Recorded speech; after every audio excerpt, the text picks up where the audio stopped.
Hey everybody, it's Colin Ellis here and welcome to another episode of the Culture and Coffee podcast on Monday the 4th of October 2021. Got up with intent this morning, so I've got a lot of energy in my voice.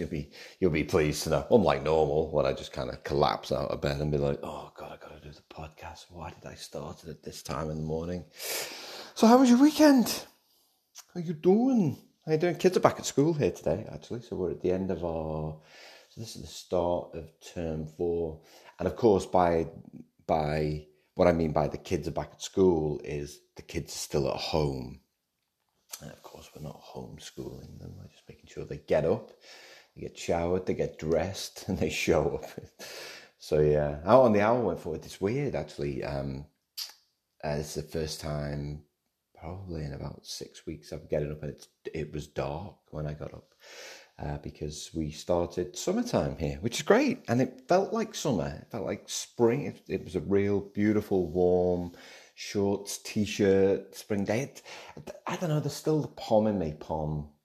Why do they call those poms? It must have something to do with. So in Australia they call the English poms. I'm just going to do a really classic bad podcasting and find out why we're actually called poms here. Poms. England. If you're Australian, you probably already know this. I should really. POM. Oh, there you go. POM is an acronym standing for Prisoners of Mother England. It's what Australians sometimes call the British. There you go. Why do Australians call British POMs? Prisoners of Mother England. For those of you who don't know, I mean, probably everybody who listens to the podcast knows, but Australia was a penal colony for the UK, which is basically where they sent the criminals to prison. Only England could do this. Is like, right, you're a criminal, you're an absolute nightmare. We don't want you in this country anymore. We're going to send you to a place that has way better weather. And we're gonna put you on a boat for, I don't know, 3 months, and you're gonna go to a place got better weather. And it's interesting, these images that you're sold about Australia in England, about it's full of things that can kill you. And of course it is. The spiders, it's the little spiders you have to worry about, not the big ones. Spiders and snakes and sharks and all of these things, like, but you never see them. Like, we've been here 8 years this week. Yeah. We've been here 8 years this week, and I've seen a snake in the wild once. I saw a redback spider once in 8 years. And yeah, in England, it feels like you're hanging around with them on street corners. Anyway, there you go, Prisoners of Mother England. That's what POM stand for. Yeah, we were in the city yesterday, and it's so sad. I think I've mentioned this before, but the city's just a ghost town. Everything's still closed. We're still locked down. I mean, they're saying it's going to be another 4 weeks, but I'll believe it when I see it. To be perfectly honest with you, but yeah, hopefully it'll be opening up in a month's time, and then I'll be getting a haircut and going shopping in that order. There's no way I'm trying nice clothes on with this bonce. I look like Dick Van Dyke when he's playing the puppet in Chitty Chitty Bang Bang, which is a reference that I probably get, but you don't. If you've never read interesting fact about the movie Chitty Chitty Bang Bang, it's from the book of the same name, which was written by Ian Fleming, who wrote the James Bond novels. But I look like the puppet. What's he singing there? Wound by a kid. Oh no, he's singing Truly Scrumptious. Great character name. Truly Scrumptious, though I may be presumptuous. I should really watch. What a great movie Chitty Chitty Bang Bang is. Anyway, I digress. Found this great coffee place in the city, which I'd never been to before, which is called Bench Coffee Co. They've been open since April. Fair play, opening in a pandemic. Must have been brutal the first 6 months in business. But lovely guys, and got talking to them. And so yeah, they roast in Melbourne. So today's coffee is from Ethiopia. Always go for the Ethiopians. I haven't had an Ethiopian probably for about 6 weeks. And so it's an Aroresa, Aroresa, from Sidamo in Ethiopia, roasted by Bench Coffee Company. Now, Aroresa, it's hard for me to wrap my tongue around. Aroresa is the district, and they call the districts woredas in Ethiopia. So Aroresa is a district, and it's called a woreda, that the coffee is from, whilst Sidamo is the zone that Aroresa sits within, okay, which is in kind of it's south of central Ethiopia. So Ethiopia's got 3 administrative levels. So there's the woreda, which is 3rd, then there's the zone, and then there's the state, which is pretty similar to Australia, actually. So I live in Parkville, which essentially is the woreda, which is in the city of Moreland, which is the zone, which is situated within Victoria, which is the state. Although that's pretty much where the similarities end between Aroresa and Parkville, to be perfectly honest with you. Only 6% of the houses in Aroresa have access to clean drinking water, and 4% of all houses have toilet facilities, so it's slightly different. I think there's so much we take for granted. I'm just going to get philosophical for a minute here, but I think there is.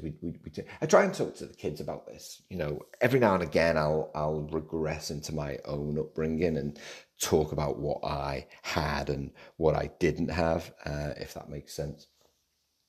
Just to try and reinforce, and then I'll go and buy them whatever they want, and completely shatter that whole thing and spoil them ridiculously. But there is, I think, in doing the research, I like to find out where the coffee's from, not only to talk to you guys on the podcast about it, but also for my own sense of I guess people's livelihoods and economies that I'm contributing for. I don't think we do this enough. Yeah, one of the things that I would love to see is labels that, as well as the washing instructions for me to follow the first time I wash something and then never again.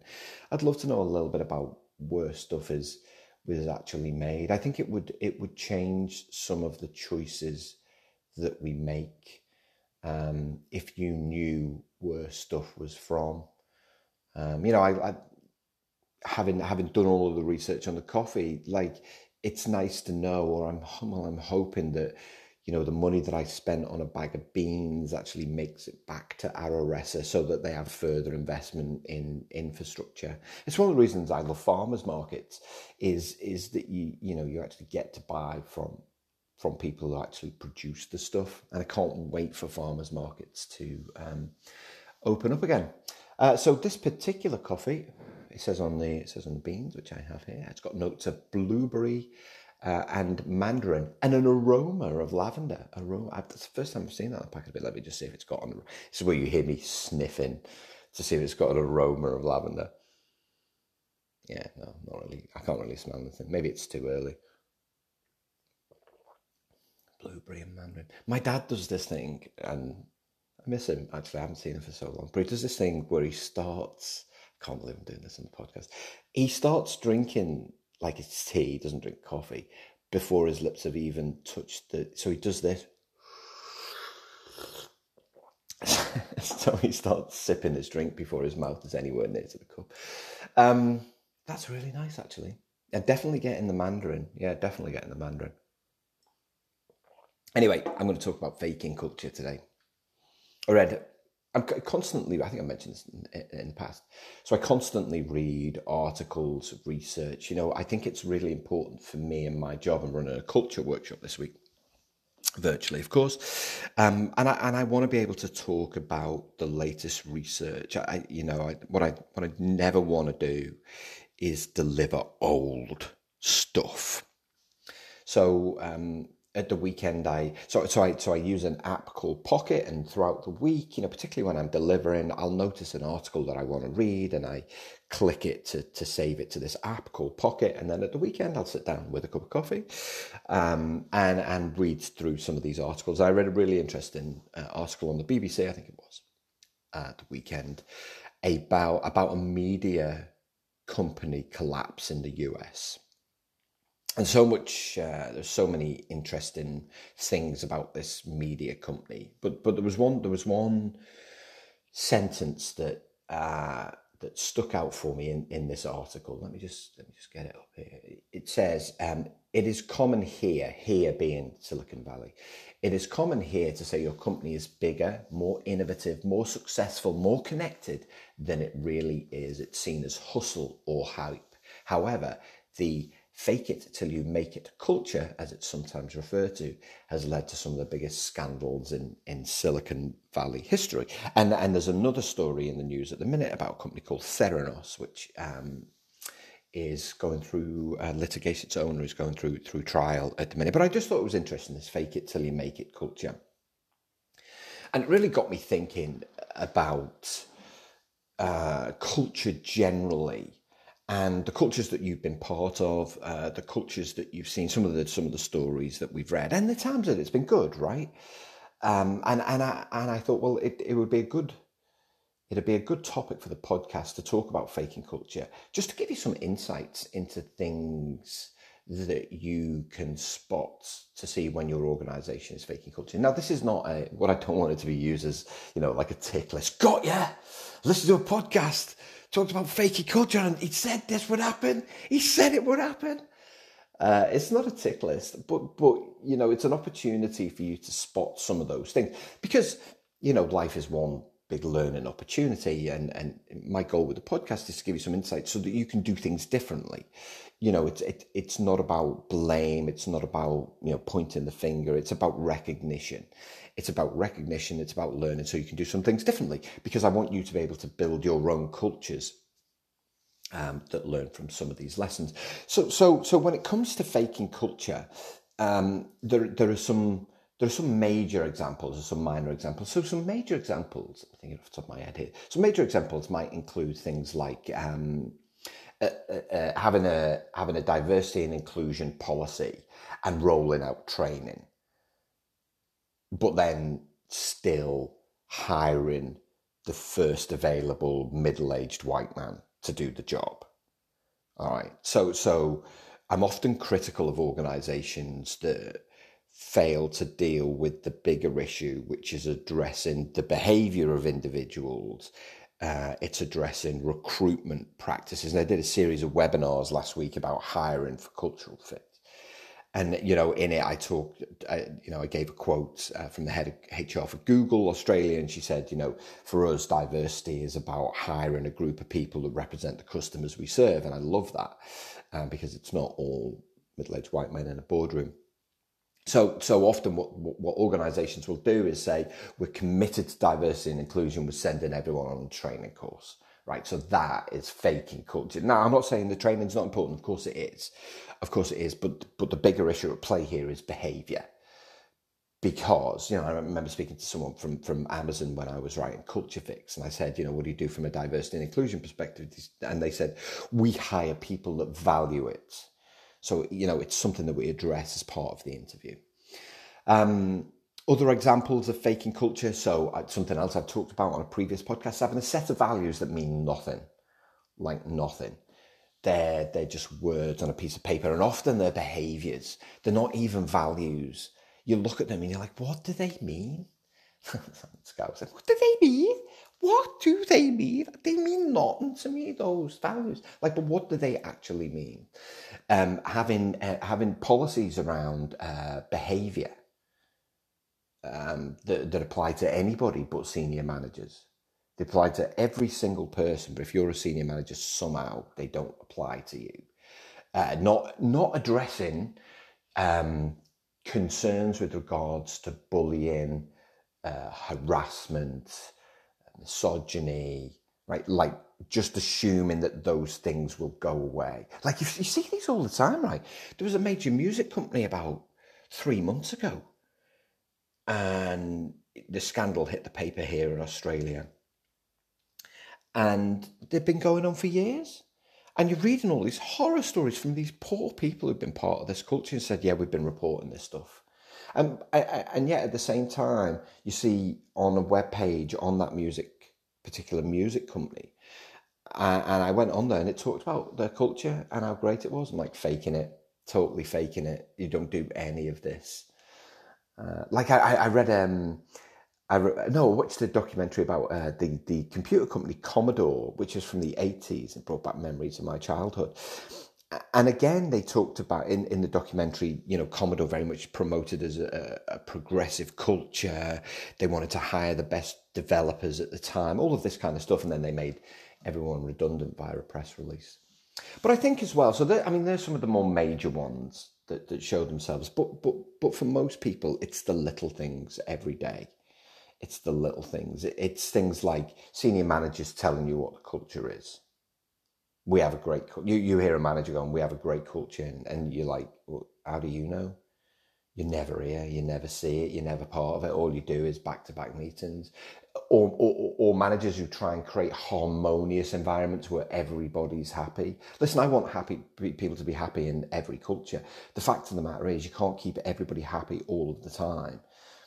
All right, what you need is to really create a productive culture, one that's vibrant, you know.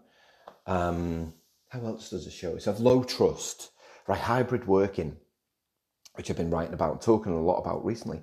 Hybrid working's been possible for years and years and years, but the thing that's held it back is human behaviour. So people will say, oh, people have got flexibility. It's like, yeah, but have they? Have they got flexibility? You know, we treat our people with respect. That's awesome. That's why we've got an open plan. Yeah, that's not so awesome. Faking culture. What you're trying to do there is buy a solution.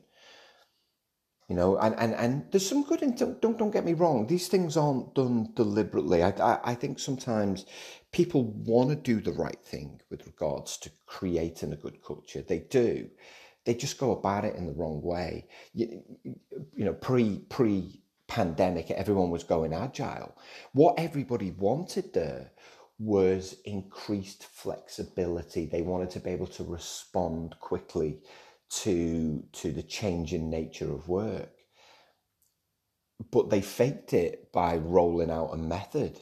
They rolling out Scrum or trying to copy a Spotify model rather than doing fewer projects. You know, at the time when everybody was rolling out Tribe, Squads, Neighborhoods, did your company change its name to Tribe, Squads, Neighborhoods, which is a Spotify thing? I was on stage saying that's the wrong thing to copy from Spotify. Spotify only do 10 projects at any one time. They call them 10 bets. It's like, that's the thing to copy. If you want to be more flexible, give your people more time. But instead, they overload themselves with work, faking culture. I think the other thing about projects when it comes to faking culture is doing projects that don't line up to the vision, or if the organisation doesn't have a vision, a strategy. Right, doing things that, you know, don't get you on that roadmap that meet that aspiration, or worse still, is doing important projects and letting deadlines and budgets slip. These are all kind of signs of faking culture. Now, of course, if you want to avoid faking culture, then you've got to stop talking a good game. You've got to stop talking a good game and you've got to start doing it instead. And that means spending the time to actually define what culture means wherever you work, involving as many people as you possibly can, define what it means, and then hold each other to account to it. That's what it means to practice, not fake culture. You know, practicing culture means understanding at a very base level, what's the expectation of me as a human being to be part of this thing that is bigger than me? What do we need to do to work together? And then how do we make time for new ideas? So, you know, going back to that article at the BBC where it says it's common here to say a company is bigger, more innovative, more successful.